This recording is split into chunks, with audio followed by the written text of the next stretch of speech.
ต้นป้ายไทยอาทิตย์พันมณีสภาการค้าและอุตสาหกรรมแขวงมือคำไซกับสภาการค้าและอุตสาหกรรมแขวงเวียงจันทน์ได้จัดการประชุมพบปะแลกเปลี่ยนทดทนบทเรียนร่วมกันขึ้นอยู่ที่ห้องประชุมเบอร์2ของแขวง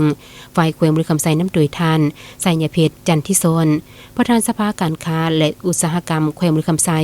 ฝ่ายแขวงเวียงจันทน์น้ำโดยทานขันทองดวงประเสริฐประธานสภาการค้าและอุตสาหกรรมแขวงเวียงจันทน์พร้อมด้วยพนักงานทั้งสองฝ่ายเข้าร่วม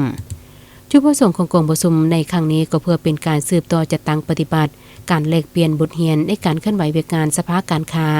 และอุตสาหกรรมของแต่ละแขวงบ่รวมบ่เฉพาะแม่นการสร้างให้สภาการค้าและอุตสาหกรรมทั้งสองแขวงให้มีความเข้มแข็งเพื่อเป็นการสร้างเงื่อนไขให้บรรดาหัวหน่วยธุรกิจทั้งสองแขวงได้รับการพัวพันช่วยเหลือซึ่งกันและกันทางด้านธุรกิจในต่อหน้าโดยเฉพาะแม่นการจัดตั้งปฏิบัติหน้าเวียกตามพรบว่าสิทธิและหน้าที่ของสภาการค้าและอุตสาหกรรมรวมถึงแหล่งและหับเข้าบริหารเวียกงาน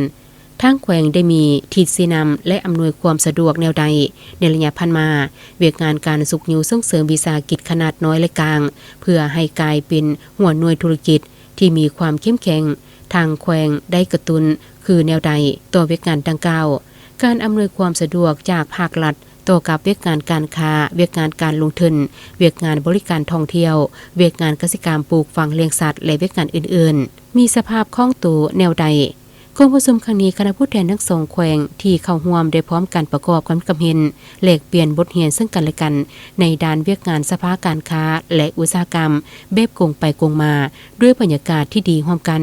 ทางนี้ก็เพื่อซอกหาทางวิธีออกเห็นให้เวียกงานสภาการค้าและอุตสาหกรรมทั้งสองแขวงได้รับการพัฒนาและขยายตัวยิ่งขึ้นในต่อหน้าพร้อมนี้ในพิธียิ่งใดมอบของที่ระลึกให้ซึ่งกันและกันนำอีก